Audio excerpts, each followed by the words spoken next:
Batan min kurabi yaumil qiyamah. Sadaqallahul azim wa sadaqa rasuluhul habibul karim wa nahnu ala dzalika minasyahidin wasyakirin walhamdulillahi rabbil alamin. Hadirin sidang jamaah yang dirahmati Allah. Hadirin sidang Jumat yang dirahmati Allah Subhanahu wa taala.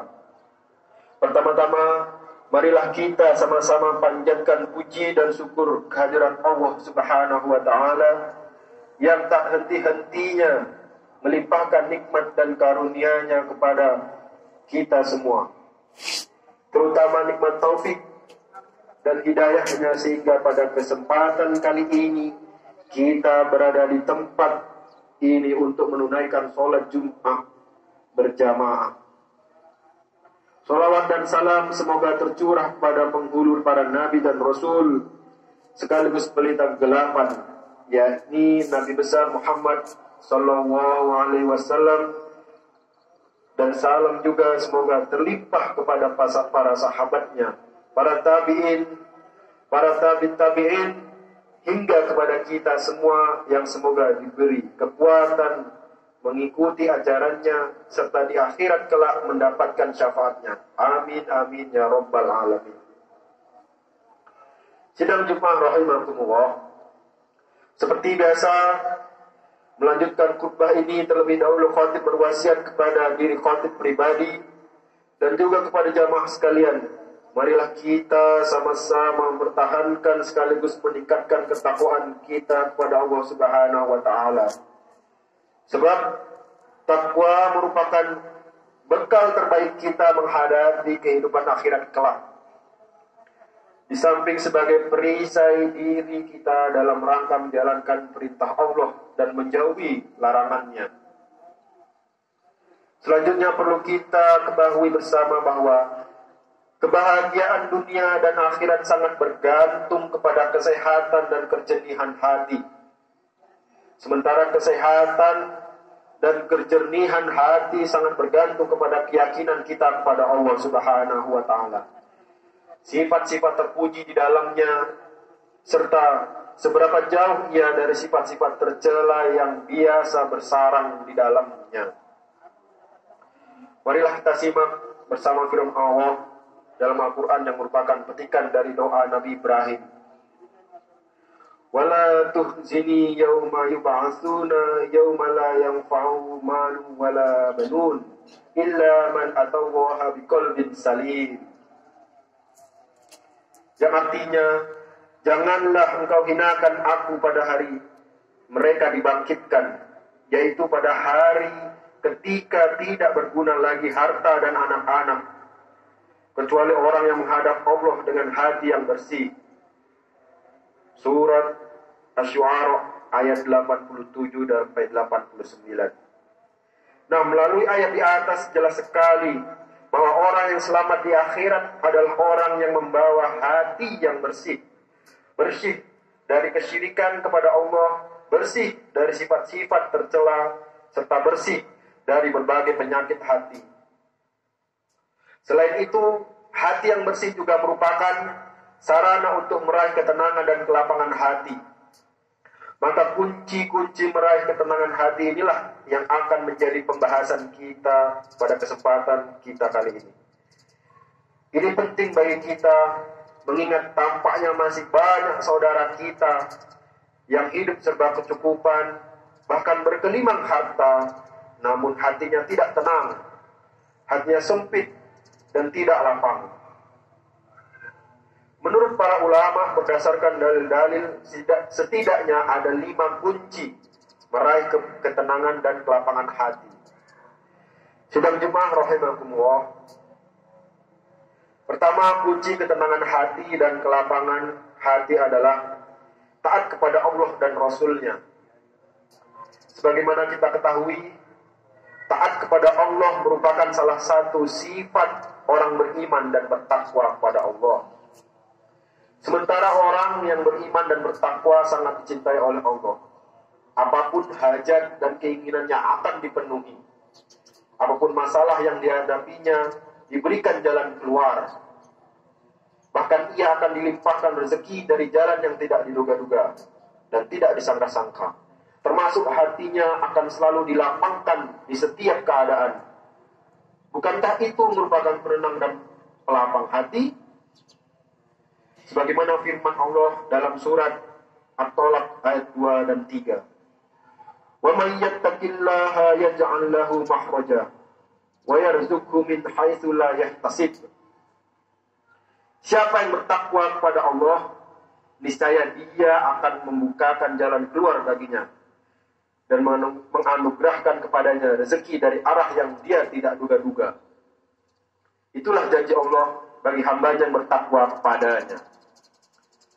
Hadirin kaum muslimin, yang kedua, kunci penenang dan pelapang hati adalah berzikir dan selalu mengingat Allah Subhanahu wa Ta'ala, Zat yang Maha Menciptakan. Bahkan lebih luas lagi, selain zikir dengan asma dan sifat-sifatnya, kategori zikir di sini mencakup zikir mengingat kekuasaan, ciptaan, dan aturan-aturannya, ancaman-ancamannya, serta tanda-tanda kebesarannya. Selain menjadi sebab turunnya ketenangan hati, zikir mengingat Allah juga menjadi sebab selamatnya diri dari melanggar larangan-larangannya. Bayangkan saat kita berkeinginan untuk melakukan maksiat kepada Allah, kemudian segera mengingat Allah, niscaya kita akan mengurungkan keinginan itu. Pasalnya kita merasa takut terhadap siksa dan ancamannya.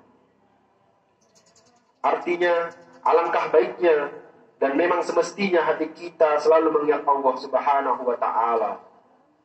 Kapanpun dan dimanapun, baik zikir dengan lisan, zikir dengan hati, maupun dengan keduanya, baik secara zahir maupun secara sir. Adapun jaminan Allah bagi orang yang selalu berzikir kepada Allah sudah dijelaskan dalam Al-Quran. Ala bizikrillahi tatma'innul qulub. Ingatlah, hanya dengan mengingat Allah hati akan selalu tentram. Surat Ar-Ra'd ayat 28. Hadirin yang dirahmati Allah, kunci ketiga untuk meraih ketenangan dan kelapangan hati adalah bertaubat dan berserah diri kepada Allah. Setiap kita manusia pasti pernah berbuat dosa dan kesalahan. Obatnya adalah bertaubat kepada Allah. Orang yang berdosa kemudian bertaubat ibarat orang yang kotor kemudian mandi. Hal itu harus segera dilakukan.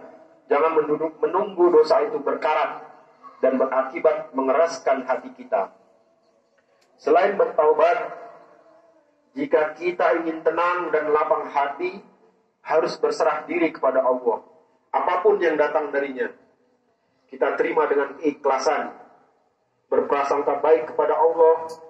Di balik sesuatu yang kurang kita senangi, ada rahasia besar dan kebaikan yang hendak Allah berikan. Ingatlah, apapun yang diberikan Allah kepada hambanya pasti baik. Sebab kurang baik itu hanya menurut pandangan kita saja. Dalam surat At-Talaq ayat 2 ayat dan 3, "Wa man yatawakkal 'ala Allahi fa huwa hasbuhu, innallaha balighu amri." Siapa yang bertawakal kepada Allah, niscaya Allah akan mencukupkan keperluannya. Walhasil, setiap kita berbuat lalai atau berbuat dosa, segera akhiri dengan taubat, setidak-tidaknya dengan istighfar. Setiap kita menerima ujian atau hasil yang kurang sesuai dengan keinginan kita, segera serahkan kepada Allah Subhanahu wa Ta'ala. Berusaha lebih keras lagi, lebih sering lagi berdoa dan mohon kepadanya. Adapun hasilnya terserah Allah. Syukurilah setiap apa yang sudah Allah berikan kepada kita, besar ataupun kecil. Sebab dengan syukur nikmat Allah akan ditambah, dan dengan berserah hidup menjadi ringan tanpa beban. Ibnu Athaillah pernah berpesan, jangan pernah memikirkan sesuatu yang sudah dijamin oleh Allah. Sebab itu bukan urusan hamba, bukan urusan kita. Dipikirkan pun hanya akan membuat beban. Hamba hanya berusaha dan berdoa, hasilnya terserah Allah. Jika kita sudah berkeyakinan demikian, niscaya hati akan tenang dan lapang. Sedang Jumat yang dirahmati Allah Subhanahu wa taala, kunci keempat penenang hati adalah memperdalam ilmu Allah. Tak bisa disangkal sempitnya hati kita akibat kurangnya ilmu Allah dalam hati kita. Maka salah satu kunci penting meraih ketenangan hati adalah mendalami ilmu-ilmunya. Sebab dengannya hati kita akan tenang dan terang dari gelapnya kebodohan. Karena itu selagi ada waktu, tuntutlah ilmu Allah. Perdalamlah ilmu Allah. Niscaya hati kita akan lapang dan terang. Ingatlah ilmu itu yang selalu menerangi pemiliknya, sekaligus menuntunnya ke jalan keselamatan. Jamaah Jumat yang dirahmati Allah, yang terakhir kunci kelima ketenangan hati adalah selalu menolong sesama. Sebagaimana hadis yang sudah disampaikan dalam mukadimah khutbah di atas, orang yang selalu menolong kesulitan orang lain, maka akan ditolong oleh Allah Subhanahu wa taala. Siapa saja yang membukakan kesulitan sesama muslim, maka Allah akan menghilangkan kesulitannya pada hari kiamat. Bukanlah ketika mendapat pertolongan orang lain hati kita menjadi senang, maka itu pula yang dialami orang lain saat ditolong oleh kita. Maka kita mulai dari sekarang perbanyaklah membantu orang lain. Niscaya kita akan mendapat pertolongan Allah. Dalam hadisnya Rasulullah bersabda, "Man kana fi hajati akhi, kana Allah azza wa jalla fi hajatihi, wa man farraja an muslimin kurbata, farraja Allah azza wa jalla anhu biha kurbatan min kurabi yaumil qiyamah." Siapa saja yang menolong kebutuhan saudaranya, maka Allah akan menolong kebutuhannya. Siapa saja yang membukakan kesulitan sama muslim, maka Allah akan membukakan satu kesulitannya pada hari kiamat. Sebab itu, mari menebar kebaikan, sebab itulah kebaikan yang akan kembali kepada kita. Tolonglah orang lain, niscaya kita akan mendapat pertolongan. Baik, bukalah kesulitan orang lain, niscaya kesulitan kita pada hari kiamat akan dibukakan oleh Allah Subhanahu wa taala. Semoga kita termasuk orang-orang yang senantiasa mendapatkan pertolongan Allah, serta di akhirat kelak kita termasuk hamba-hamba yang mewarisi surganya. Amin ya rabbal alamin. Barakallahu li wa lakum fil Qur'anil azim wa nafa'ani wa iyyakum bima fihi minal ayati wa dzikril hakim. Wa taqabbalallahu minni wa minkum tilawatahu innahu huwas samiul alim. Aqulu qawli hadza wa astaghfirullahal azim li wa lakum wa lisairil muslimin wal muslimat fastaghfiruhu innahu huwal ghafurur rahim.